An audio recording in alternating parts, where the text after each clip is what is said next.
Ito po ay para sa mga kalalakihan.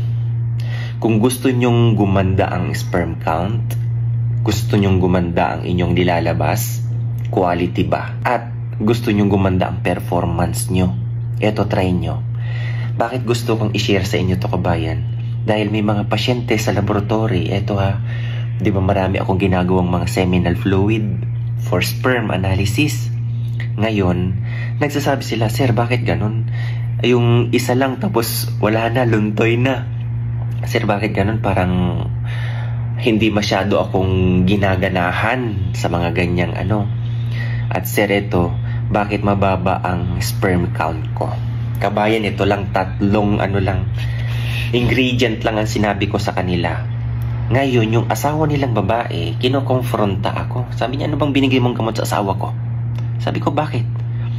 Alam ko na yun, pero hindi siya nagsasabi kasi nahiya siya. Ngayon tinawag yung bakit, Tapos tawang-tawa yung lalaki. Actually, hindi lang isa Maraming mga pasyente. Alam mo naman dito, basta sa pagdating sa ganyan, nagtatanong yung mga yan. Ngayon, nung sinabi ko to, ito lang, tatlo lang. Kabayan, after 3 months, mga ganyan, 2 months, bumabalik sila. Tapos ayun, nagsasabi sa "Sir, alam mo, yung sinabi mo, gumanda ang performance." Pag nakita ko din yung resulta nila, before and after, kabayan, gumaganda ang sperm count. Gumaganda din ang mga morphology ng kanilang mga sperm. Ngayon, ano yan, sir? 3 lang, kabayan. Okay? Beets, kung sino nakakaalam sa kiwi. At yung pomegranate.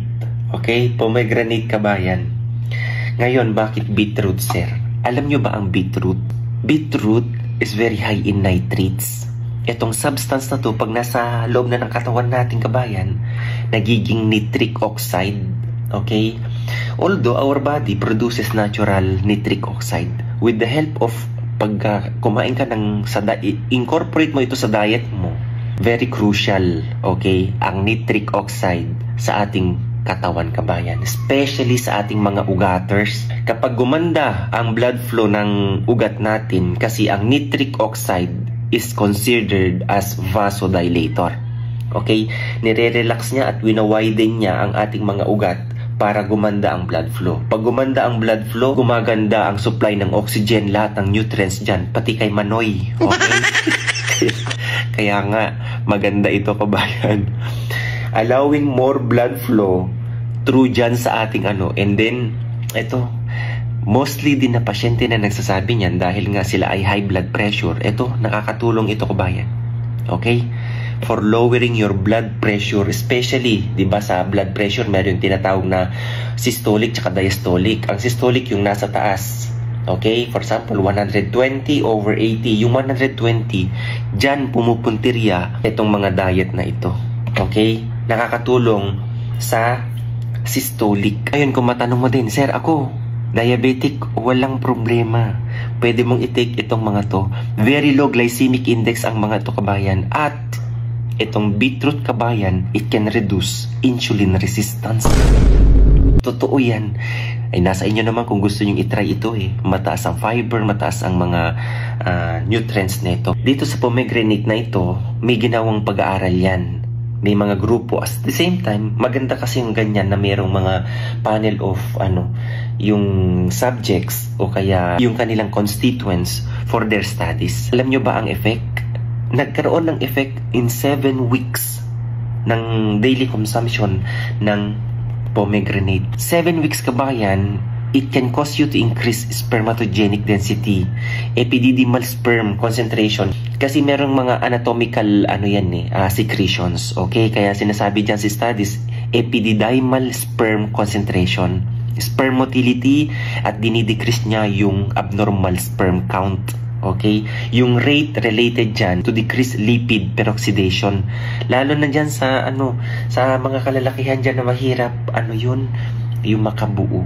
Pomegranate, kung juice lang ang gagawin nyo nito lagi, is important source of, kabayan, ito anthocyanins, hydrolyzed tannins. Marami ang constituents nito, kabayan. Yung tinatawag na punicalagin at saka yung punicalin, ellagic, gallic, acid at yung pinakalas, it contains more vitamin C. Antioxidant kabayan ang pinakamadami sa ganito.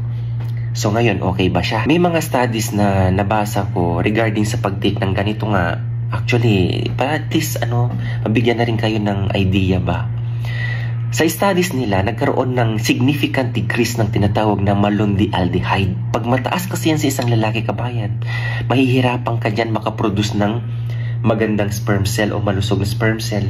Yung decrease ang motility. Okay? Mahirap talaga.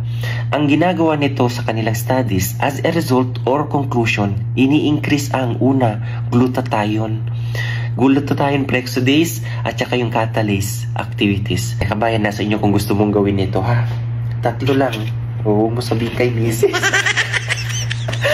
Okay. So, kuha ka lang ng 3 na yan. Huwag kang mag-alala, kabayan. Baka hindi mo kayang i-take tong May pag-aaral na ginawa sa isang journal na nabasa ko. Separate studies siya. Ginawa ng isang doktor, si Dr. Lee. Ang sabi niya, itong pomegranate talaga ay maganda sa mga kalalakihan na merong ED. Okay? Ano yan, sir? Base sa kanyang studies, pomegranate is good talaga for man's health. Having link ito kasi to alleviate erectile dysfunction. Kung hindi na tumatayo si Manoy, o yan, pomegranate kabayan, ha? Dahil nga sa pagkakaroon ng tinatawag na nitrates para sa ating katawan to convert nitric oxide. O, alam nyo naman, widening lang yan for a better blood flow. Ang juice na magpapatayo kay Manoy. Paalala po, ha, bawal po ito kabayan sa mga may mababang blood pressure. Or kung ikaw may kidney stones, hinay-hinay sa pagganito, pwede siya pero huwag naman yung araw-araw, okay? Ayan kabayan.